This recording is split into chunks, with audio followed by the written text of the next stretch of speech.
Never heard of her. I don't know. She looks like Pamela Anderson, though. And Well, Sebastian Stan looks like fucking Tommy Lee. If she's playing her in a movie, it would benefit to look like her. God, she's fucking fantastic. All right. So you mentioned this in the other podcast we do. We want to lead right into it. I mean, might as well. So we last week, once last we left off, I said I was going to catch up on Venom, watch it, so that we could, talk more about the trailer with Carnage and all that stuff. Yeah, see, I forgot all about that shit. I should have probably watched it again, but I've seen it. I went home, and the wife and I were like, fuck it, we're going to rent it and watch it, because you can't fucking find it anywhere. And it was like, so I saw it, I pull up Venom, and I'm pretty high. So I pull up, I see Venom, she's off in the kitchen, I see Venom, pull it up, and I go, oh, it's only $5 to rent. Didn't think of it, clicked it, said okay. Boom. Start movie. The movie starts with some shit falling out of space or something like that. And some witchcraft woman in the fucking Everglades trying to uncover something. And it looks like a bunch of like magic and shit and the box shaking. And I went, all right, cool. There's the symbiote. That's how they introduced the symbiote. Okay, cool. She comes over and she's like, what are we watching? Is this Venom? I'm like, yeah, we're watching Venom. And we're like, we're finally doing it because we haven't seen it since it came out. Okay, cool. Because I was doing it for the podcast, and I wanted to see it, one of my favorite characters. And a bunch of teenagers doing a bunch of shit. Really creepy dude shows up. There's a lot of stuff. It's all happening in the fucking, like, the bayou and shit. And 32 minutes into this movie, Ben, I go, where the fuck does the top billing show up? Because I'm thinking to myself, I'm like, Where's Tom Hardy? Where's Tom Hardy? What's going on? And we start talking. She's like, babe, I don't know if this is Venom. I'm like, it said Venom. I said Venom. How many Venoms could there possibly be? More than one? She's like, is this a porn? And I'm like, I don't know. Maybe. 30 minutes in and nobody's fucking either. Yeah, I know. This is like this is like the worst version of all these movies we're talking about. At least it's not like when you rent a porn. Yeah. And it starts getting uncomfortable waiting for the girl to show up in the scene. And you realize you rented the wrong kind of porn. So yeah, we click back and sure enough, some fucking other movie called Venom. I know it. I don't know if I've seen it. I've seen so many I've seen so many movies that I forget half of what I've seen. Yeah. And some of them I sit there through and I couldn't tell you what happened in it after I've literally 10 minutes after I watched it. So, but I was as soon as you were telling me before that you rented the wrong Venom. First I thought he got the porn. I'm like, how would he accidentally rent a porn? I think I would know that. I thought you were making a joke. Yeah. And then you start talking about it, I'm like, oh, there's a horror movie called Venom. I don't know, from like 10 years ago, maybe longer. It's a little longer. And I keep going. I'm like, this looks like a weird teen thing. But I had it right because I said it was like in the swamp or something. Right? Yeah, fucking bayou or some shit. Yeah, it's hillbilly stuff. Oh my goodness. So then we the only option is you can buy it. You can't even rent it. You're not like. So I was like, you know what? Between everything that's already happened and this 2-3 year journey, fuck it. Here's $12, Amazon. I don't care. Also, now you own Venom? I own Venom. And you probably should have just asked me if. I don't know where. I don't know what streaming service. I couldn't figure it out. I think maybe one of the cable channels has the rights right now. Maybe HBO or Showtime or something. Maybe. At one time, Starz had it. Or maybe it's not anywhere right now. Maybe it's in. So I fucking bought it and I watched it and it had some cool moments. There's things about the movie I liked. Was he as much of a Cookie Monster sounding voice in the first movie? No. Because in that trailer, he was really doing full Cookie Monster. He sounded like Candyman almost. Okay, well that's better. But was it Tony Todd? It was not because it's Tom Hardy. Oh, Tom Hardy did the voice. He did the voice. Okay, yeah. Okay. I thought it was. That's right. You said that last week. Because I remember when I watched the trailer and I was like, did they get Tony Todd to be fucking Venom? That's perfect. And then apparently it's Tom Hardy, and I'm like, it still sounds like Tony Todd, so I'm down. I would see if I was Tom Hardy. Here's the logic. I don't know which way it went. If you can get paid extra to do the voice, I'd demand to do the voice. If that's all like pro bono work after the fact, then go hire someone Yeah. else. I will say this. I don't understand what he was trying to do with this Eddie Brock. He's very neurotic and he's very twitchy and he always seems like he's always coming off of something, And I'm like, what the Like you call him a tweaker? Yeah. It's just the weird way that he played him. And I was just like, all right, man. I mean, I'm not on board, but you are Tom Hardy. It's not terrible, but this isn't. Well, this is where you need a strong director. Yeah, that'll stand up to an actor. It didn't really do it for me, to be honest with you. And the villain, they may have bent over backwards to get Tom Hardy to do this movie, where they gave him like a lot of freedom too, or a lot of like power. And the symbiote's relationship with the other symbiotes. I mean, they couldn't have just flown over that any further than they did. They gave us just enough to know, like, oh, they have all personalities and they're all together and there's a thing and there's a reason and they got a mission. But we only know that because of some inner dialogue between the creatures, and they do what they can to make that minimal. Mm-hmm. Just enough. And then that's that. And I'm like, that could have been really fucking interesting. Who was his lady friend in that movie? That was Michelle Monaghan. Or Monaghan, or the dude that was Monaghan? fucking she was fucking Heath Ledger before he died. That was they had a daughter. I think they have Michelle a son. Williams. Oh, Michelle Williams. Yeah, Michelle Williams, I think. And they have like a daughter or something, a son or a child of some sort together. But she was she was fine. It's a weird cast. Yeah, because she's like. I mean, I guess you take a payday sometimes, but like she's like an often nominated actress nowadays. Well, it's just the fucking Tom Hardy. I mean, Tom Hardy does more actiony. That's true. Stuff. Yeah.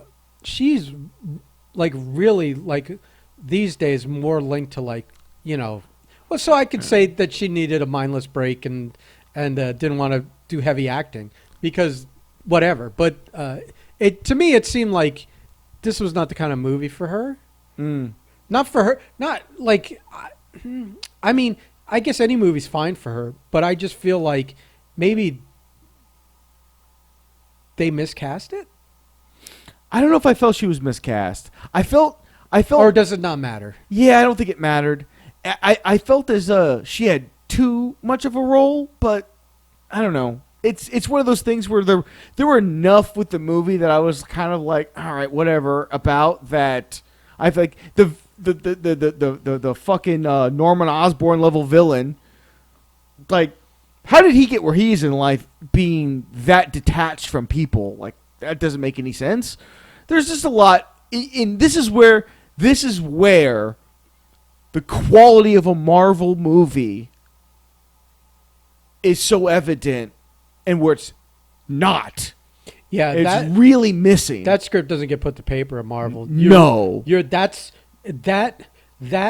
movie in that like story at Marvel never gets past like a 5-minute pitch. No, that's they would need more. That movie gets retold probably from the symbiote's point of view, and you're probably doing it in a way where Tom Hardy isn't this nerd. He's fucking Eddie Brock. Well, what is Eddie Brock when there's no Spider-Man tie? When there's no Peter Parker tie? But he's still a hard-nosed... No bitter, disenfranchised... But he didn't even have... And publicly shamed... all those things that... I did like that, though. Where he was at a, spot in his life. I did like how they went about that without all the Parker stuff. Yeah. But he had to be at the lowest... we're talking about hit rock bottom. Yeah. Like, Eddie Brock is literally impacting with rock bottom as the symbiote finds him in comics. Mm-hmm. Like, he's literally at the church cursing Peter Parker's name. At the same time, the symbiote's at the church cursing fucking Peter Parker's name. And so, but I mean, like, there's no lower that man can go without killing himself, I think. And that's when they find each other. So, in the movie... I don't remember the movie that well, but I don't feel like he was in that. No, what happened in the movie was he interviewed the villain, because he was told to and he didn't want to. He did. But what is he? He's like this hard-nosed reporter that goes. He does deep dives into issues. He does exposés. Yeah, that kind of shit. And he wanted to do a deep dive into this, and his boss is like, "No, you're gonna play this one straight." And he's like, "But this dude's fucked up." And he's like, "No, you're doing this straight." What does doing it straight mean? Puff piece? Yeah. Okay. Yeah, you're total puff piece. Just give him what he wants, and be done with it. And he won't do it. And then he finally agrees to do the puff piece because he's like, "You owe me." And I'm like, "Okay, I'll do it." And he goes there.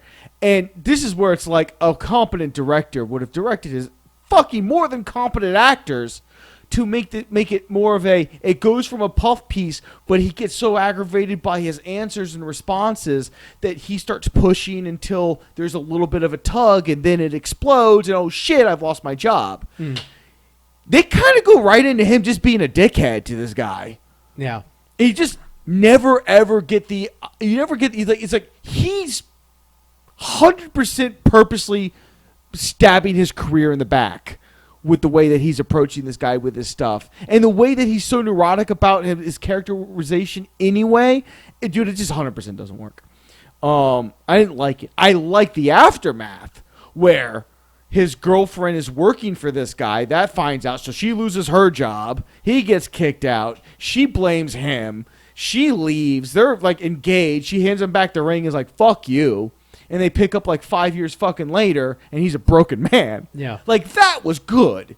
Okay, so he okay. They found rock bottom because what gets him and Venom together is what's Jenny Slate's character realizes that her boss is a fucking cuckoo off the wall guy because he starts feeding these symbiotes live people. And in the movie, you need to have there's a connection that they need to make with the host, or they just eat the host from the inside out, eat his organs and fucking pop them out. Right. So they're picking homeless people off the street and shit. And Tom Hardy's character does work with the or not does work. He knows homeless people that he has interactions with on a constant basis, knows them by names and whatnot. And they just disappear. And she's like, this is why they're disappearing. He goes with her to the fucking thing.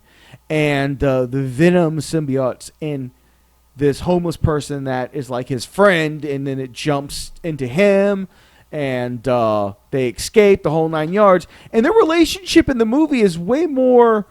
the symbiote's like, oh shit, I like you. Like I guess they never really explain. They vibe. They vibe together. So I'm not gonna eat your organs and shit. Ha ha ha. And you're gonna help me. Oh, and we both have a separate mindset. We hate this guy. Yeah. Because this guy fucking torched both our lives. Even though on the symbiote side, you're never really given he's that. Keeping it in a cage and probably doing experiments on it. All you've done is piss him off. Yeah.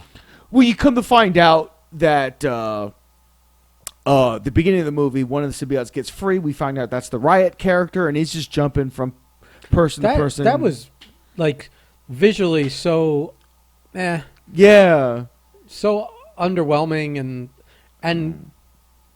I don't know. It just I was watching someone's talking about the new one come out, and they said that like having Riot be creating weapons and stuff is like what Carnage does. So you've like kind of already done Carnage before doing Carnage, which takes a little of his thunder away. Yeah, it's weird too because as I'm watching, because that was one of my things. I remember I was like, well, how are they doing this? And I realized like he's got like weapons in his symbiote. Yeah.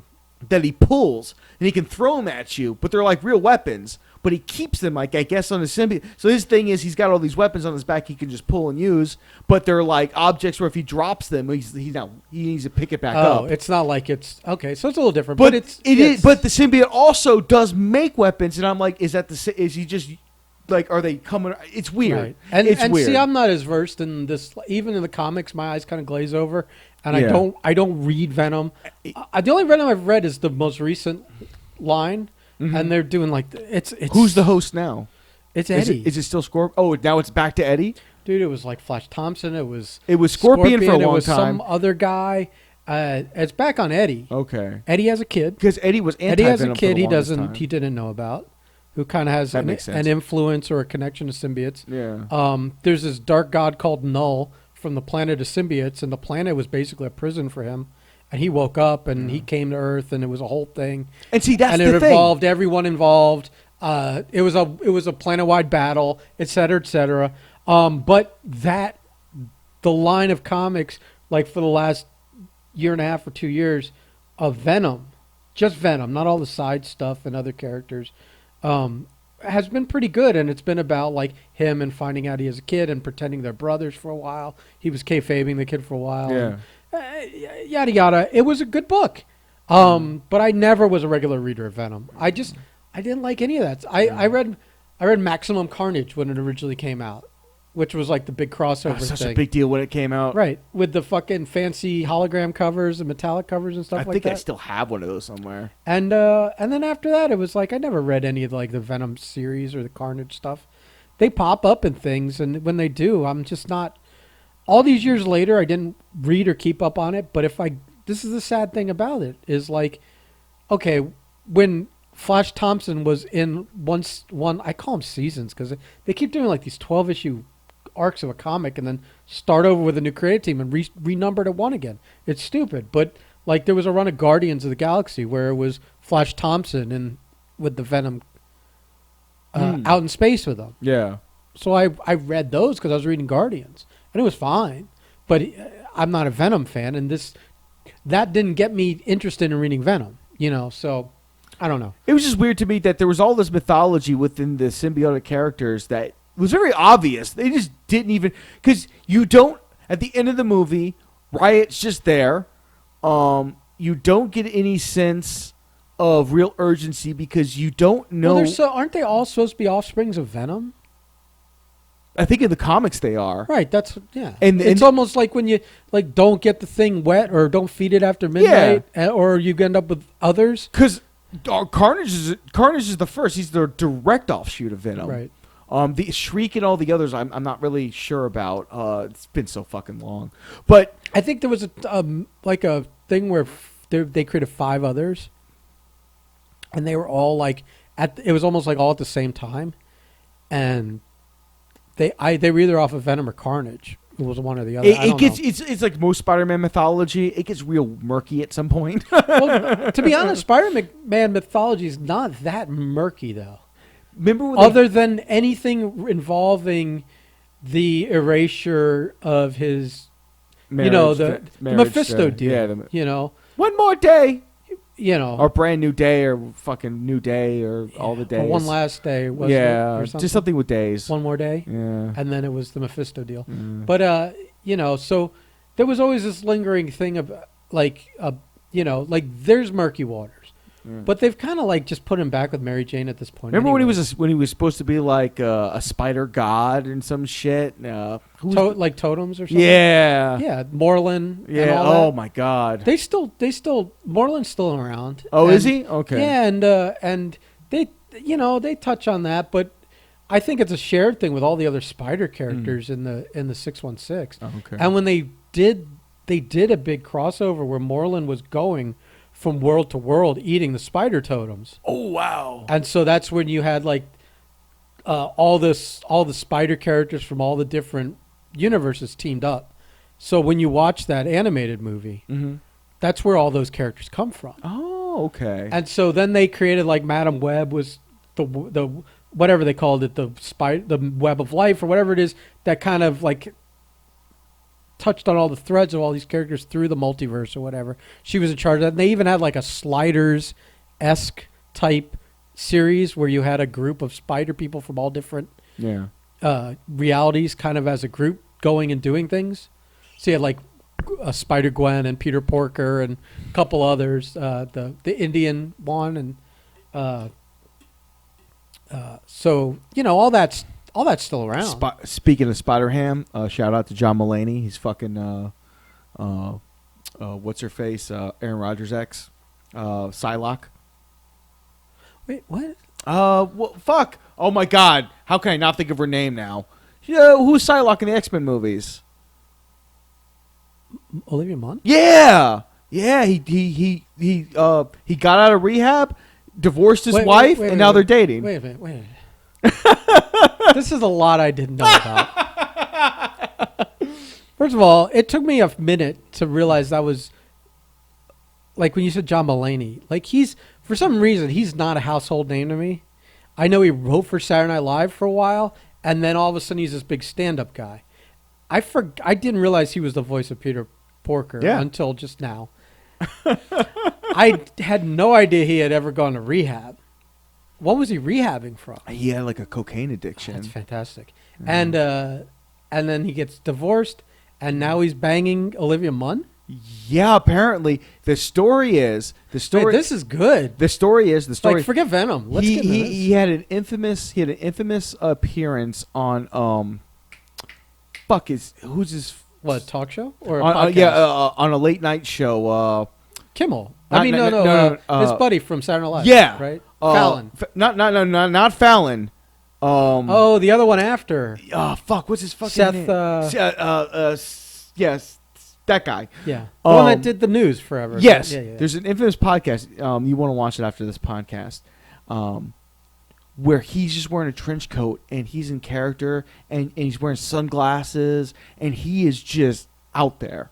But it's John Mulaney, and you don't think of anything. And I've seen John Mulaney live. Like, this is the guy who helped save Pete Davidson from going down the rabbit hole too fucking far. Like, John Mulaney looks like a pretty fucking stand-up, I got my shit together kind of dude. And, he's funny as fuck. He's, he's got the whole song and dance and the whole 9 yards. But the only thing is, like, you found out he's married, you're like, oh, okay. Oh, he's not gay. Yeah. That's so, yeah. And you're like, oh, okay, cool. Like, all right, that was a little, I would not have put my money on that, but cool. So out of nowhere, he disappears one day. And you find out he's in rehab. And you're like, what? But then you don't hear anything about him. Time has gone 60, 90 days, whatever it's been. I think this happened in like January. I can't remember. And then out of nowhere, boom, he's out of rehab. He's divorcing his wife of 8 years. Oh, and by the way, he met Olivia Munn in church, so now they're dating. And you're like, whoa, that's a lot to process.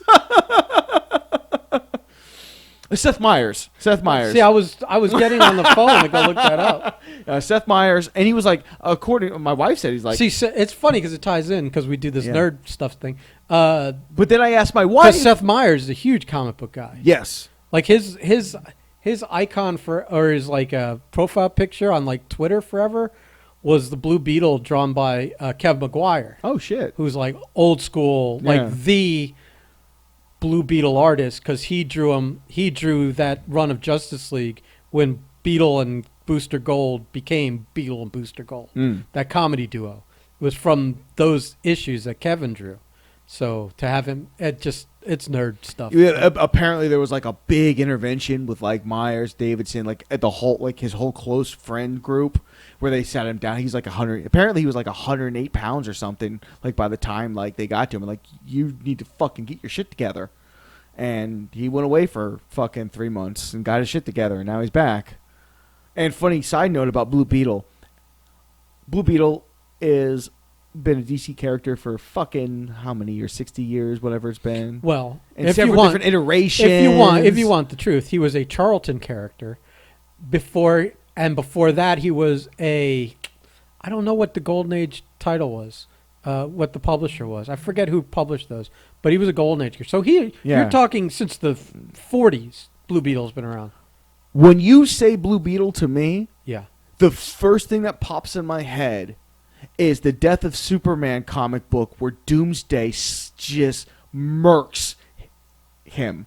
Like him, Booster Gold, and that whole B-level fucking the Justice League. I say that in air quotes because that wasn't the Justice League. It was Fire and Ice and shit. And they get absolutely murked. That's the only thing I think of when you first, for like the first like 2 or 3 seconds, is like him getting his like, it was him or Booster Gold that got the head slammed in the door like 8 times. Well, that's see, this is the Justice League. That was like, it was post-Crisis. Like right after Crisis ended, you had the new Justice League book. This was the one Kevin drew. And I say I knew Kevin McGuire for a little while. He used to live down in Florida. He was friends with my friend Chris. Years later, I lived with Chris. Kevin stayed on our couch for a little bit when he had moved away. I've met him several times. He did the podcast at the comic show, and I caught up with him that one year. But anyway, he was drawing the book when it launched off of this. It was his art's great, but it was a total comedy book, and it's like some people's favorite version of the Justice League. And for whatever reason, it was like it was hamstrung. I think they had Batman in there, but they didn't have. There was no Batman. Yeah, there was, because there's a very famous issue where Batman punches Guy Gardner out. Oh, but in the comic. Death of Superman, he's not in it. Yeah, but those aren't exactly the same time. Oh, I frame. forgot. Yeah, Guy Gardner got his ass worked too. That's right. When that book came out, when the book originally launched, that version of Justice League was like the heavy hitter, and it was Martian Manhunter. And it was like, yeah, they added like. No, they had the Fugazi Martian Manhunter. No, it was Martian Manhunter who liked Oreos. See, Death of Superman, there's no Martian Manhunter either. I know, because it's not exactly the same time period. Oh. It's this. What I'm talking about is when it first launched. Oh, okay. It was right after Crisis. Which is like 88 or something like that. So you're talking about before. Okay. Yeah, I get 89 or something like that. Oh, right. But that version, it expanded or evolved at some point by the time... It became to what? By the time you talk Death Superman, which was what, 90 or something? Death of Superman was early 90s. Yeah, so... I want to say, I don't think it was mid-90s. Yeah, because when you're saying Fire and Ice, that was Justice League International. Yeah. And that was like 2 years after Justice League started. They did Justice League International, which was like, branched off. But, I mean, yeah, it was all jabronis. Because for whatever reason, they weren't using Wonder Woman. They weren't using... There's like times where they launch a new Justice League title, and for some reason they're not allowed to use certain characters of the big trio of the Trinity, which is weird to me. but this incarnation also didn't have like it really didn't have anyone. It didn't have Aquaman. Nope. It didn't. The Green Lantern was Guy Gardner. He got his ass worked. Which back then was people like, who the fuck is that? Yeah. You didn't know who Guy Gardner really was. Rocket Red, which was like Red Tornado. No. Well, no, not Red Tornado. He might have been. Rocket Red was a Russian, like he was sent to be like from the Russians. And he had like a little suit. He had like it's kind of like Iron Man, right? Yeah, a little bit. The gazy ass Iron Man. At some point, that Green Lantern Nort or whatever. Oh God, the like dog character was in it. I mean, it was. I think maybe Shazam was in it for a minute here and there, but it was like, man, it was. There was nobody in that. That was the one thing that always got me about the Death of Superman comic, because I always told people, I was like, if you wanted the death of Superman to really mean something, Doomsday should have went through the real Justice League and not this fucking Kmart League that they put together here. And I always was like, Doomsday should have gone through Batman, Wonder Woman, Aquaman, and we finally got that not too long ago. A couple of years ago, they did the Death of Superman animated movie, and that was the legit Justice League that Doomsday ran through, and has some really good moments that makes the actual Death of Superman pop more, because it's like, oh shit, he really was the only one who could stop this thing, because the rest of them are laying in blood. Right. Okay, so I just pulled up the cover for Justice League, the first issue that had come out. It's the famous, it's the most, it might be one of the most copied layouts of a cover ever. I'm going to move over and take a look. It's, I'm trying to find one that's a bigger image. Hold on. Let me, when I do my search here. Find some quality there. Let me set the tool settings to large. Yeah, I always remember reading Death of Superman, and this is one of my favorite comics as a kid. And I just remember always going like, man, he didn't get any help. It's like the rest of where was everybody else? Were they just watching? Did Bruce turn on the TV, see what was happening, and go, nah, I'm good? See, it's like one of the most copied cover layouts of all time. I don't want to redo this episode. It's all right. All right. This somehow this thing stopped recording at 30 minutes in. I don't know. Well, we're not going to talk about all that again. No, I'm not. I don't even know where that was. I don't even know how much we got. But maybe this is just... I don't know where we left off. I don't know. Venom, okay. Well, I'll look forward to next Venom. There we go. We talked for a while there. Yeah. Fuck. 30 minutes. Fuck. Good, because you were rambling about some bullshit. Jesus bullshit. Christ. Listen, I firmly believe we're going to see fucking Spider-Man and Venom in the same screen. I don't understand how that's wishful thinking. That's not nonsense to me. That's the eventuality of what's going to occur. Yeah, but you'll be really upset when it's Tobey Maguire. Or Andrew no, Garfield. I don't care what Or Spider-Man it is. You're not. No. Here. Then let's establish. Just establish it that Tom Holland is our Spider-Man now. It could be any let's establish Spider-Man. this. Tom Holland's Let not. it be the Japanese guy. I don't give a shit. I just want Spider-Man and fucking Venom in the same movie. Tom Holland is not going to be in these movies. You're going to get Andrew Garfield because Toby already did Venom in his thing. So you're getting Andrew Garfield. We try to forget that. You're getting Andrew Garfield, or you're getting a new. Can we get Spider-Ham? You're getting a new Sony version. Maybe you'll get your Miles Morales there. Although I think Marvel will prevent that. Why? Because maybe that wasn't included in the deal. All the extra characters that came.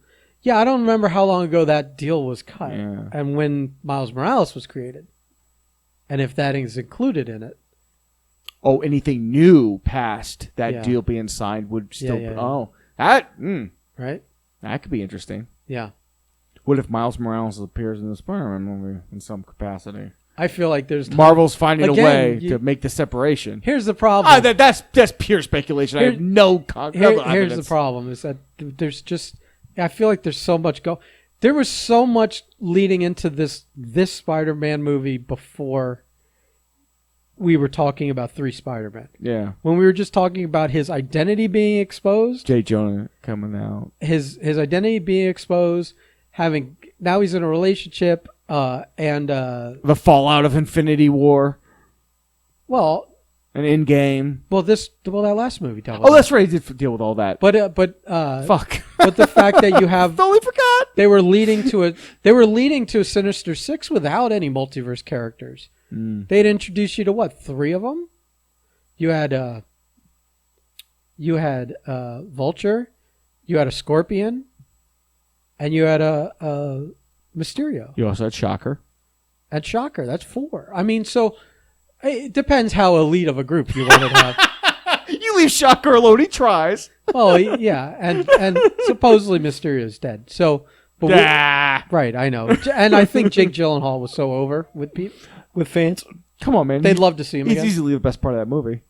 So, No Bruce Campbell though. that before you ever even got to like any multiverse stuff, you were basically looking at a Sinister Six scenario, anyways. A sinister setup.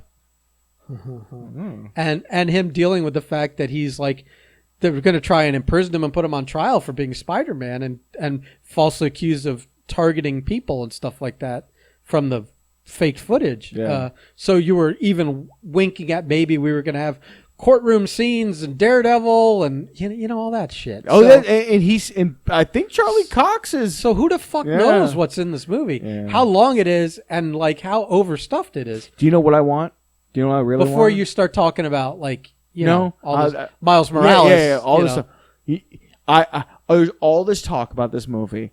What if this movie is just 24 hours and it's just him like going through a mundane day, and then the movie ends with him getting a call. He puts on the Spider-Man costume for the first time. All movie whips off in credits.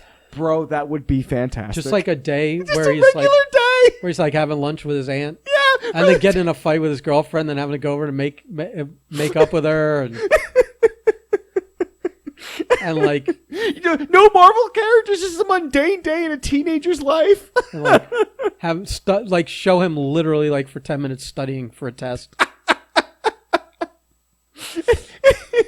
Like they don't even mention, he doesn't do anything with powers. It's just some random day. And like the random day is uneventful. Yes, like nothing happens. completely uneventful.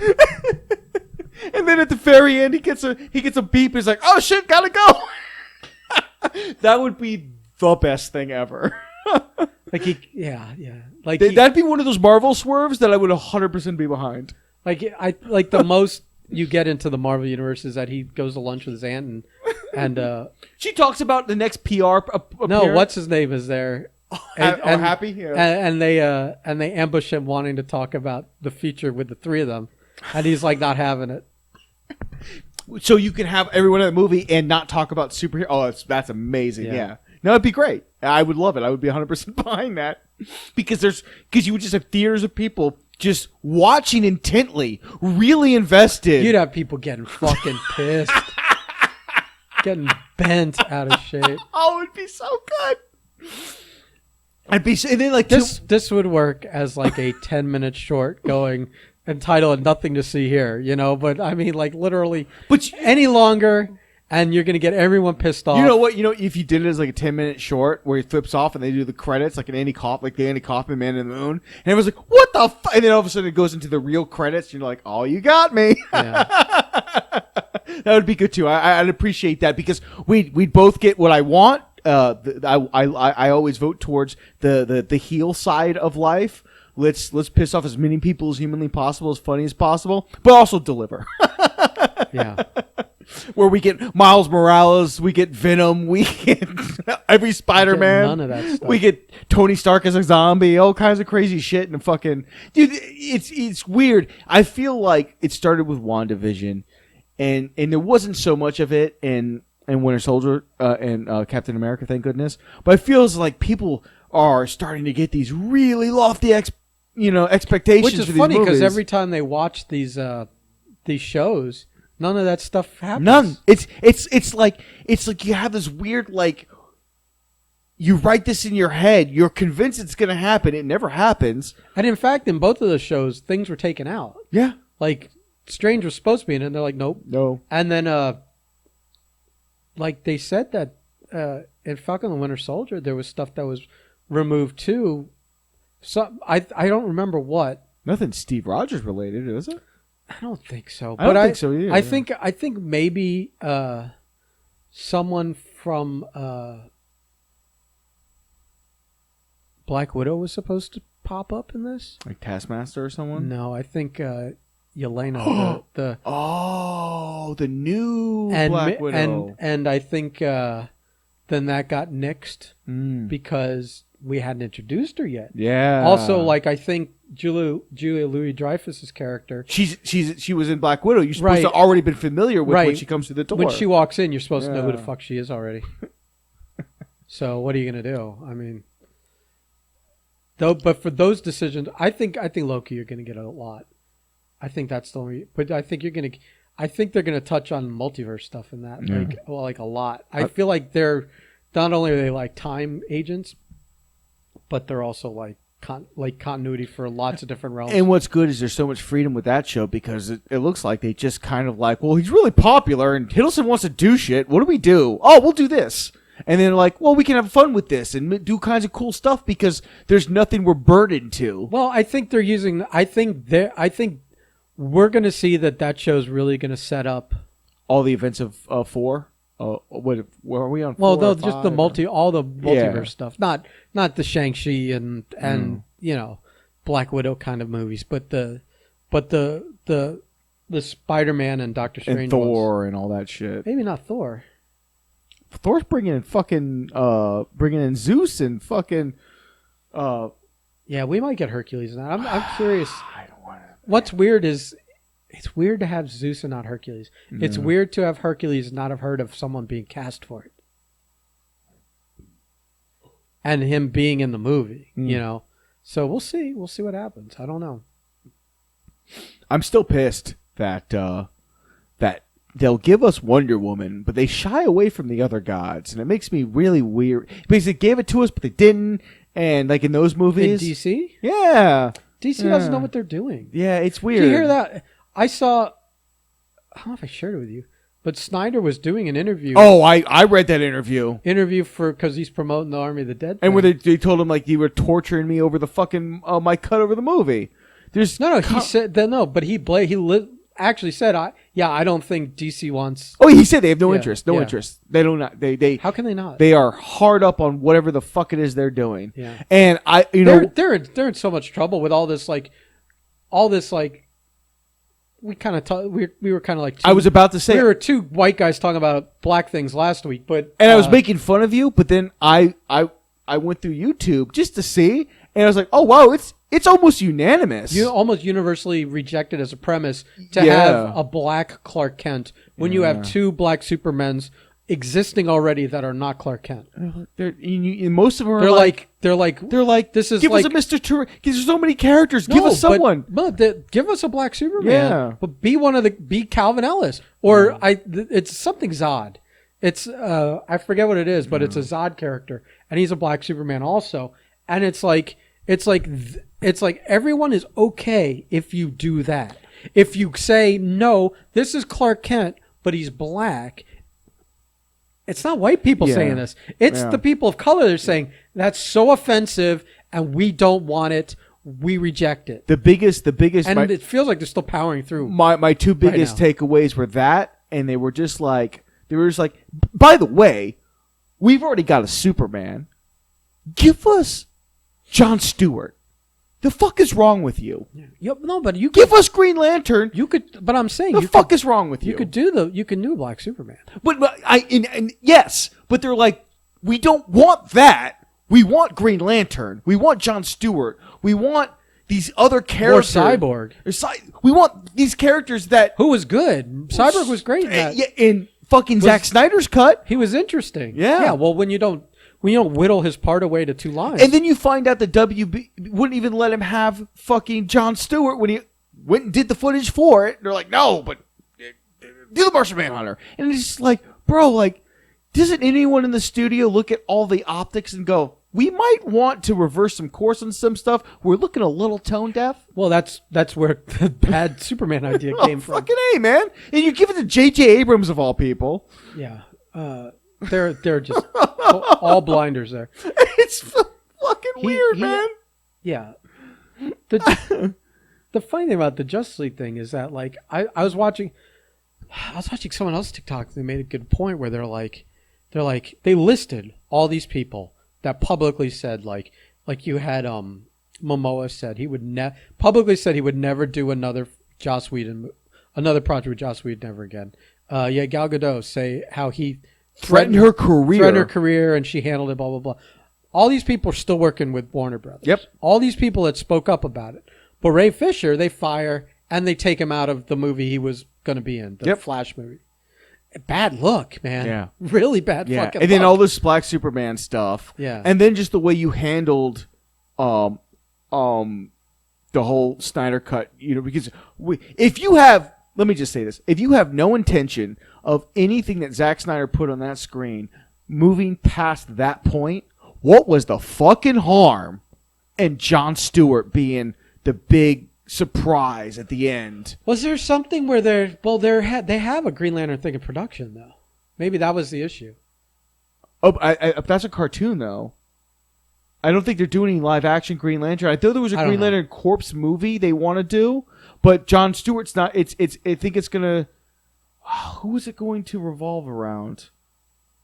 Well, maybe it was going to revolve around. I can't remember. To be honest with you, it doesn't make sense. Well, there's a Guy Gardner thing. Oh, maybe that's it. I don't know if that's it or not. But what was the harm? If nothing that was going to be on that screen was ever going to be explored further, and you were just going to let this man finish his final thoughts on this project because you needed people on your network and whatever. Yeah, finish your thing, whatever, I don't care. What was the harm in having Jon Stewart be a surprise at the end? It would have been a really cool fucking thing. And they knew that Zack Snyder, he's going to talk about these things.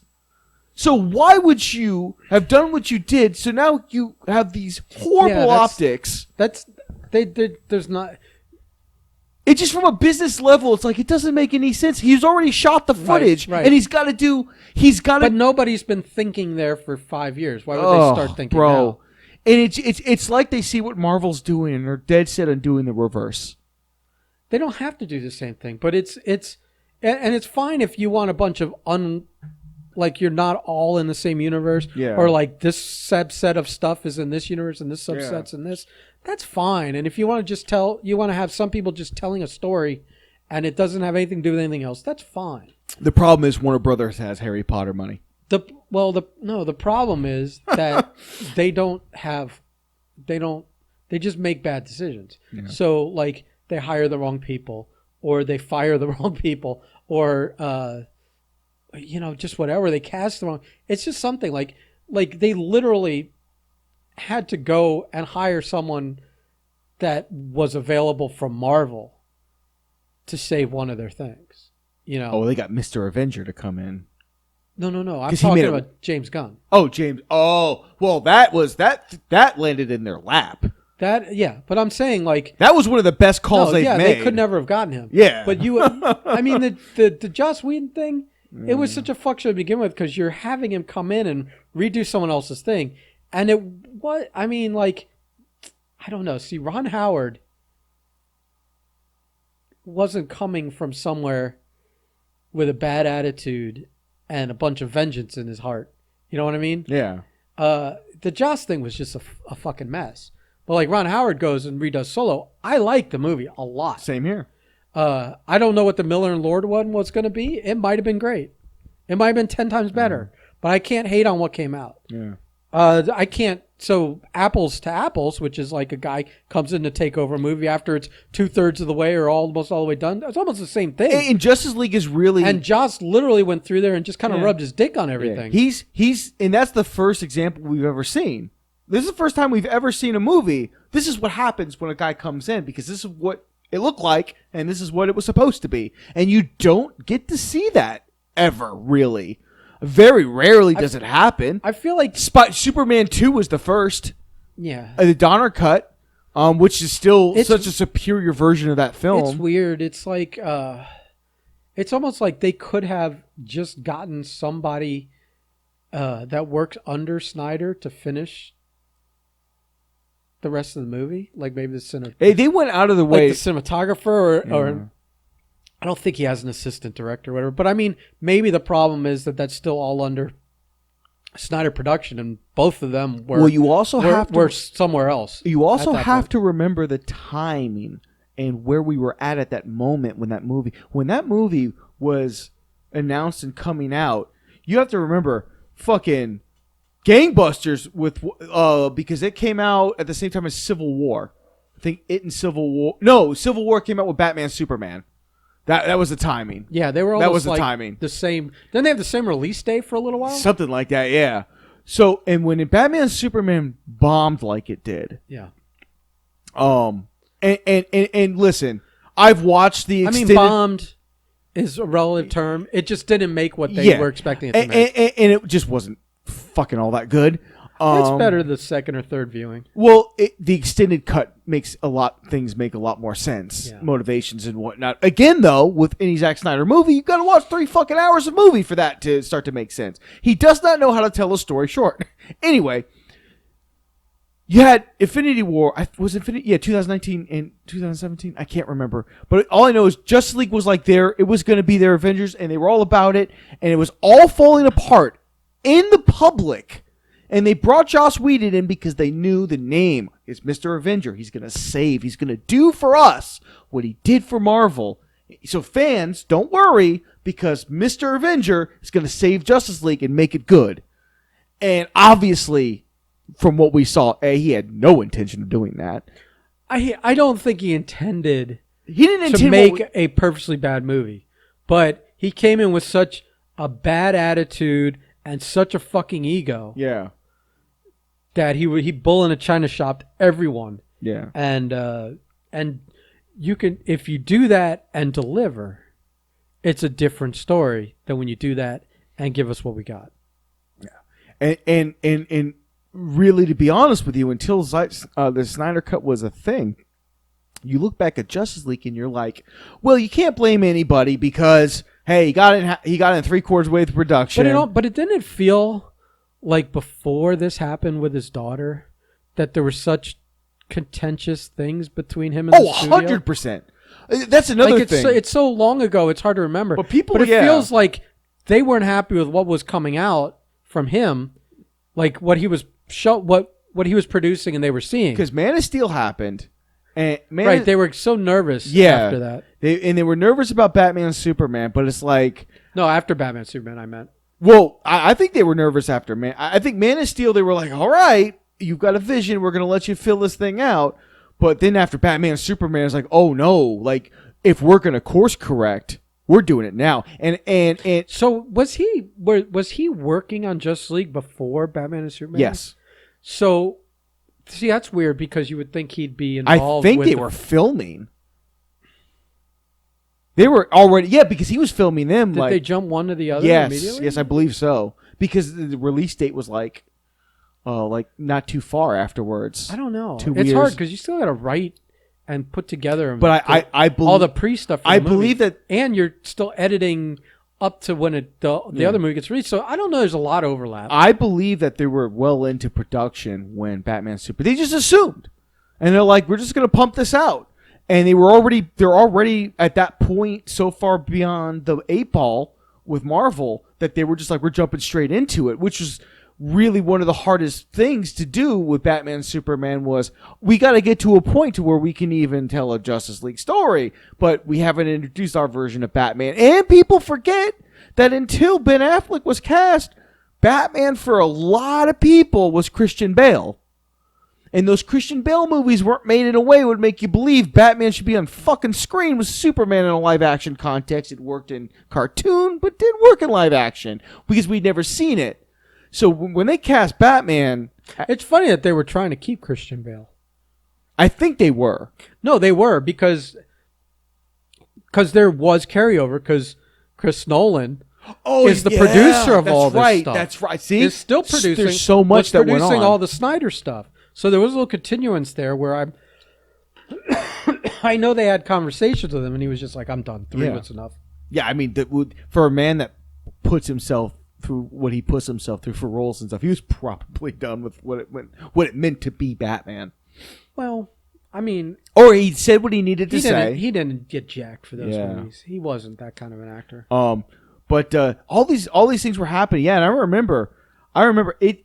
It seems bad when you say it now, but if I remember correctly, he was already on the outs before his daughter passed. Yeah, I felt like there was a lot of questionable rumors coming from that whole. Because I remember going like, God damn, man, you're gonna use his daughter as an excuse to fucking fire the guy? Like, fuck. Because that's what it felt like to me. Well, I mean, it felt like, oh, they went. Like, we gotta do something.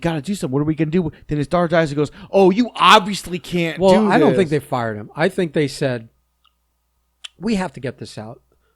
And he was probably like, I can't tell you when I'm going to come back to film. I can't give you an answer. If you got to move on without me, move on without me. Well, even he said he tried to truck through it, but he couldn't do it. Yeah. Like he was like, I tried to use it, and obviously at that time it was so fresh, there was no way he was going to be able to do it, even under the best of terms.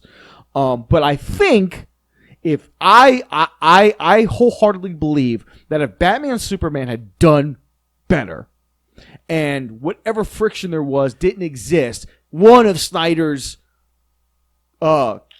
his umbrella guys the problem would have finished the problem production. Is, it really feels like him and his wife are most of the umbrella when it comes to decisions and producing and all that stuff. I think that's true, yeah. So you're probably a little fucked up there. Yeah. You would have just had to wait till he came back, which they would have done if Batman Superman had another 0 on the end of their... I think so, too. If that movie had done $1 billion, they would have reshuffled things, and everyone would have understood. And there would have been less second-guessing him the whole way till then. Yep. And worrying and trying to undercut him and whatever And what else. we would have gotten would have been a 2.5 version of the movie that we eventually got. Yeah. Of some sort. Maybe there would have been less hindsight involved, but... It would have been a way better movie. You'd have had a movie that came close to 3 hours, 2:45. Yeah, and it would have been most of what we saw because we wouldn't have gotten like that after scene. Mm-hmm. That just wouldn't have been in the movie. Yeah. You would have trimmed a lot of the slow mo shit down. We wouldn't have needed to see her go get coffee 3 fucking times. There wouldn't have been the hot dog scene. You would have. Well, I mean. I know you like the hot dog scene. No, I mean, that's relative. If we're talking about another movie or something, maybe. I just think that you could have probably kept about 85% of what we saw. Yeah, it's true. Of the story. It just not that prologue thing is, again, like I said, You would have. It's going to be funny, like in 10, 20 years from now, people are going to look back at what happened with Justice League and that whole deal and just be like it's going to be people in like film school and stuff will probably write fucking the shine papers on it. The shine only going to get brighter on him. Yeah. And Warner Brothers is going to look worse and worse, even if not one more thing comes out, Yeah. But things keep coming out. So, and they keep making mistakes after the fact. It's really like it's like they dug a really deep hole and they were very eager to pull the dirt on top of themselves. Yeah, because my biggest deal with Warner Brothers with because they basically have said, we're not going to pursue these characters or we're not going to pursue this story any longer. Well, that's great.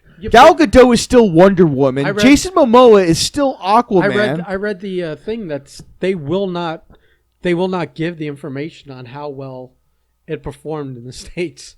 Yeah, because it makes them look bad. Well, it makes them look bad that they won't keep going with it. Yeah.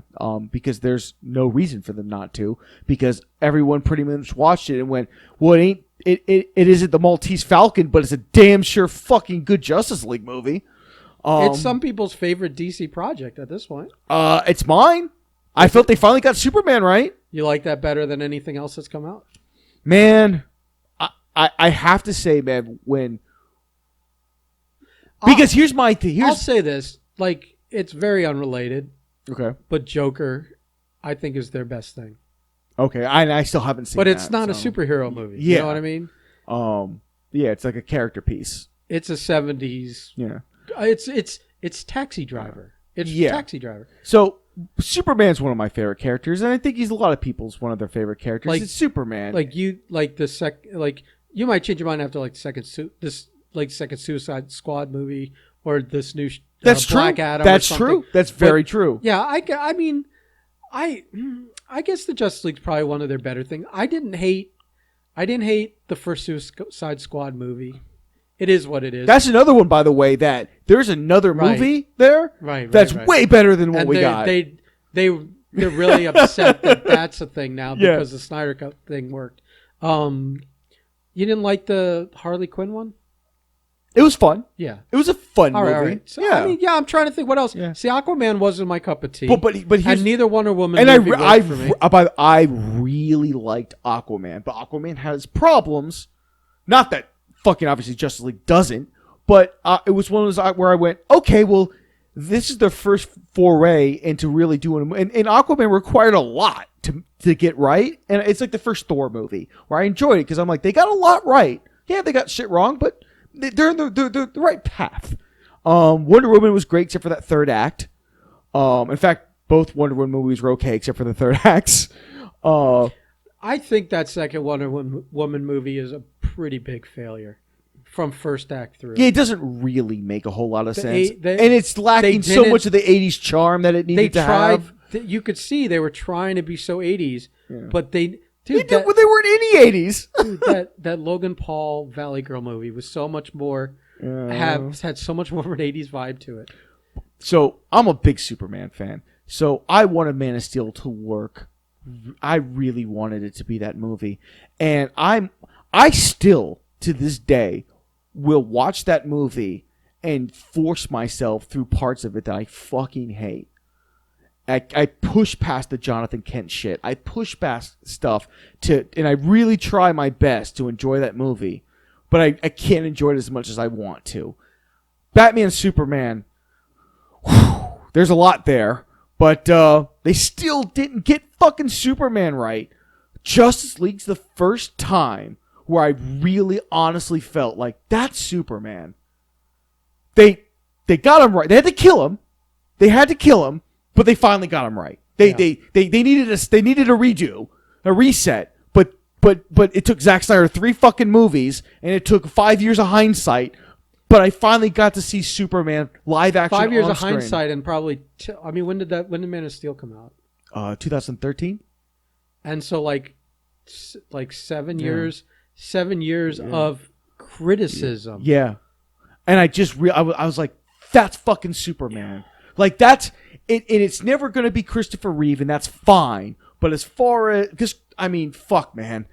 Those first 2 Christopher Reeves movies, it's so hard to top that's that. why I like the Bryan Singer one a lot. Because it really bodes to that. And it's, you know what? He goes off on some wackadoo shit in that movie. And there's definitely not enough Supermaning in it. Yeah. Like epic fucking shit. Yeah, because you really just going get like a montage. He throws a plane around and catches a plane, which is a great scene. But yeah, there's not... And he picks an island up. Yeah, and throws it in space. There's not nearly enough Superman being Superman in that movie. There's way too much and he made him homages. And he made him there's never enough to those first 2 movies. That whole movie, the movie had to be a love letter to those first 2 movies, and it was. The problem was he did creepy shit. Like staring at his fucking kid from fucking 50 feet up in the air. Yeah, being a stalker. Yeah, and shit. that was like, if you cut that part out of the movie, it's a fairly solid movie. I mean, it's so true because it's so true to everything. Because again, just like in all 4 of those other of the Christopher Reeves ones, Lex Luthor is just doing land. a real estate grab. But you tell me if fucking all these years in hindsight, you look back and you watch Spacey play Luthor and you're like, oh, it's way creepier now. Well, like it hits way harder now because he's a legit supervillain now. Because him and Singer are disgusting people. Yeah. They I listen. And I know it sucks, but it's like I watch it now and I'm like, oh, he's a way better Lex Luthor now in hindsight. Right. But now you see the problem is now he's legitimately an evil villain. Yeah.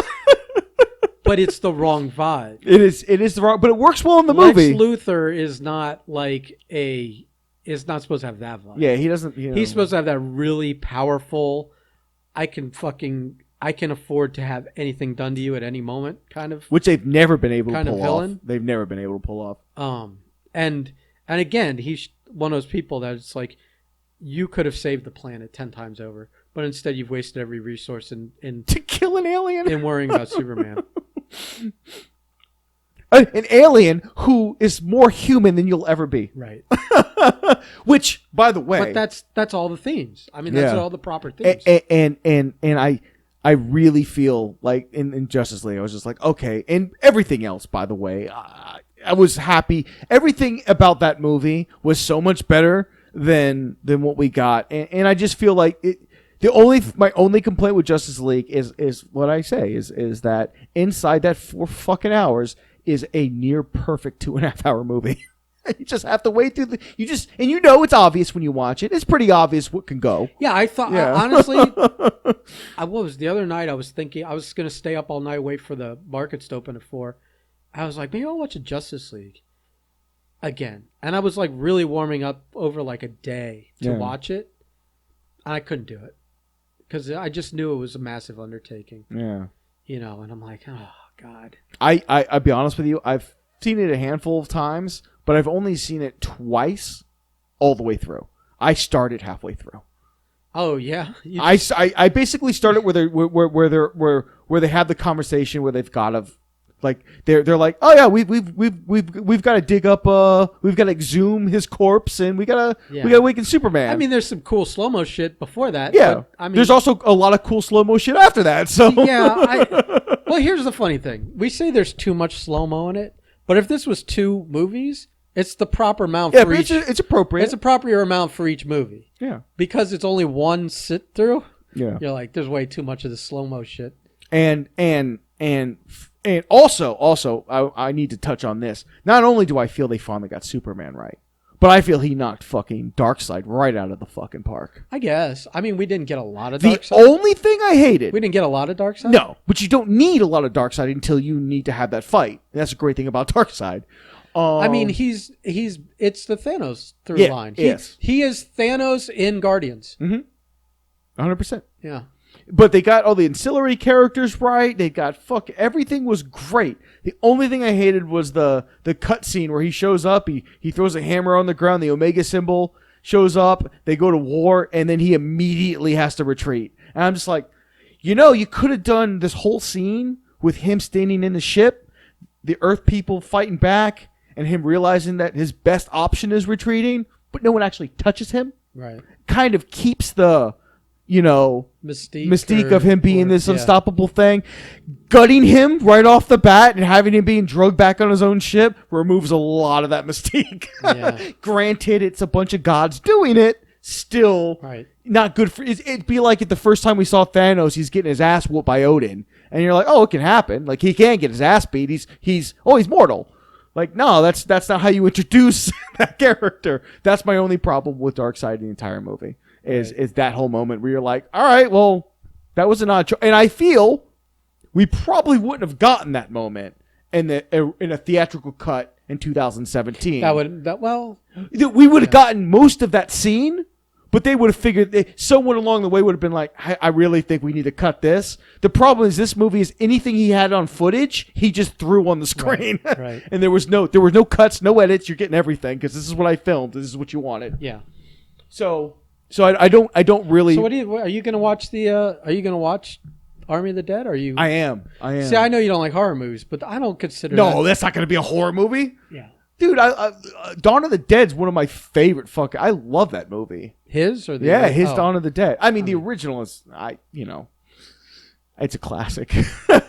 You can't really shit on classic movies. You cannot understand them or not appropriately place them where they were filmed and made and what made them what they are, but shit on. I also haven't seen it since I was 14, 13. Oh.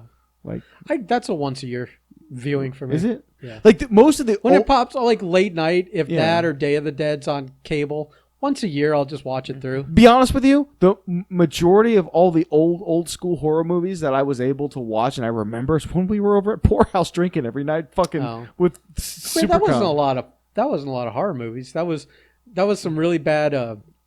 I saw Reanimator 3 times over there. Yeah, that's what I'm saying. It wasn't like we got a huge selection of them. They played the same rotations. And then on Wednesdays or something, it was Trauma Night. So you may have seen Reanimator 3 times over there. But when I was going there and closing the place down 3 weekdays a week, staying and drinking till 4 a.m. at the bar, I think I've seen Poultrygeist. Say that again? Poultrygeist? Poultrygeist. Like Poltergeist, but Poultrygeist? Wow. It's a trauma movie. Oh. I've seen Poultrygeist probably 15 times. Put you in the top 10 percentile people. And I'll be honest with you, it's a movie I never needed to. I never would have been interested in seeing once. Yeah. It's not a bad movie. I mean, it's low budget. You absolutely have to be into that stuff to appreciate it. And that's the problem is a lot of people are like, I don't like this movie because the effects. It's like, man, but you don't understand when this movie was made and how it was made and with what it was made with, it's fucking great. It was made with $5. Yeah. Now are you impressed? Yeah. Dig through your couch, you'll find a bigger budget. This movie was made entirely off promises. No cash was ever paid in any form, in any way, for the production of this movie. Oh, shit. And those promises are still being paid off. Oh, fuck me, man. I don't know.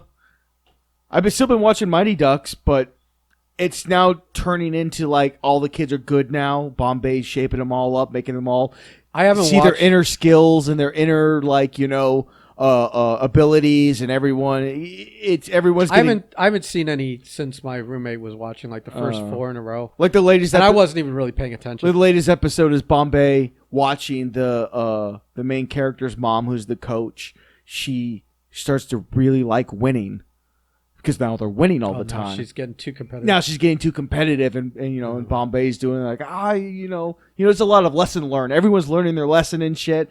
And she's one of what is she from? One Tree Hill or one of those dumb shows? Gilmore Girls, I think. Gilmore Girls. Yeah. Oh, was One Tree Hill the one with the molester, or was that Seventh? Seventh Heaven. That's Seventh Heaven. All right. I don't know. They're all the same show to me. I don't know nothing. To be quite honest with you, I put Supernatural in with all those shows for the longest time. How dare you? Until one day. Are we gonna have a Supernatural episode now? Until one day, who was it? I think it was. Fuck. Who was it? Somebody sat me down because we had this conversation we were talking about something along those lines, and he said something about Supernatural. I'm like, I can't watch that fucking CW garbage tea nonsense. And he goes, stop, and plays me the Scooby-Doo Supernatural episode. Oh. And I went, what is this? And he goes, this is Supernatural. And I'm like, what's happening?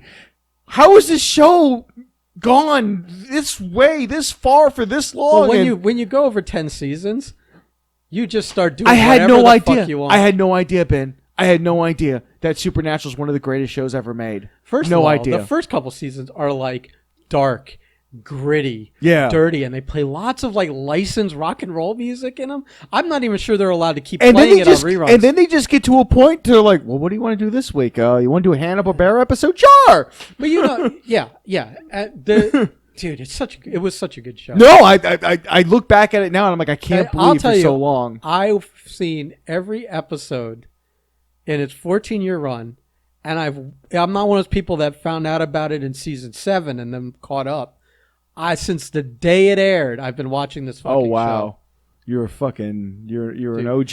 Do you know there is a season of Japanese supernatural anime?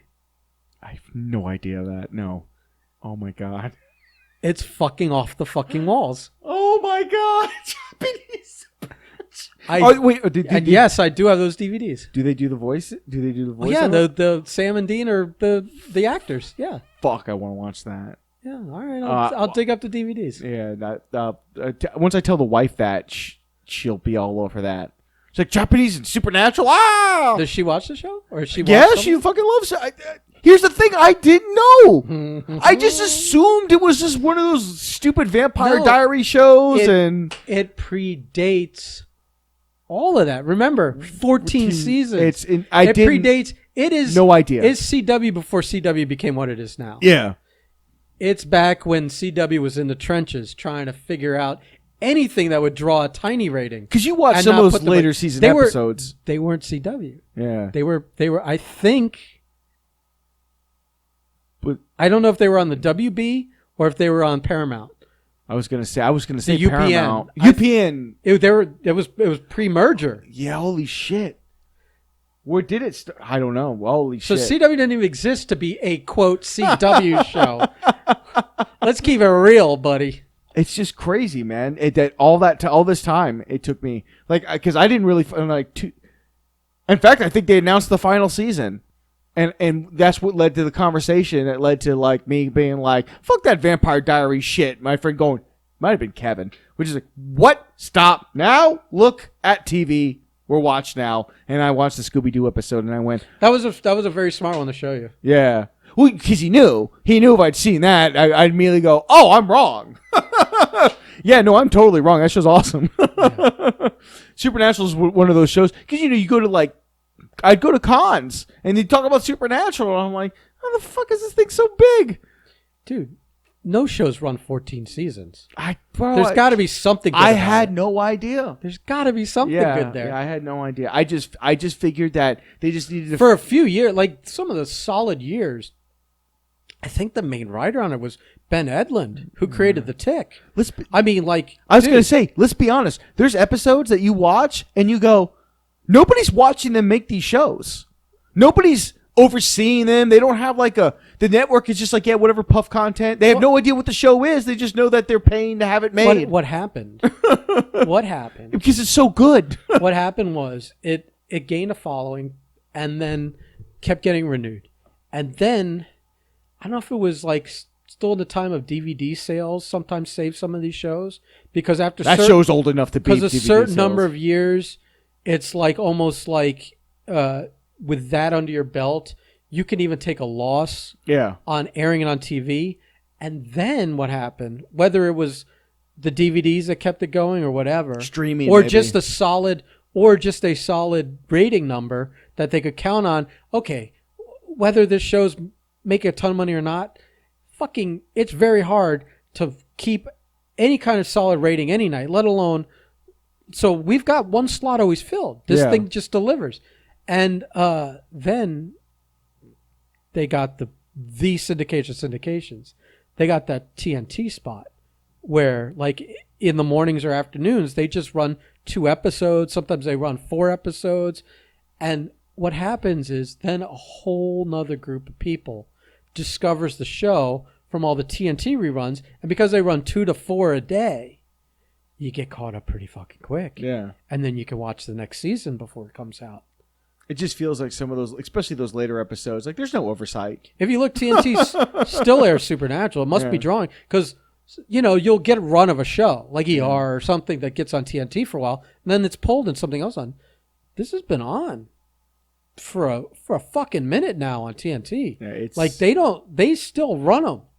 I'll go look and like in the, like I don't know if it's 7 to 10 or 11, but sometimes a 4-hour block every day of Supernatural episodes. And I'll go and I'll look and I'll see what season they're on and scan through, see if any of them are randomly ones I would like. Oh yeah, I haven't seen that in a decade. That was a great episode. I'll watch it again.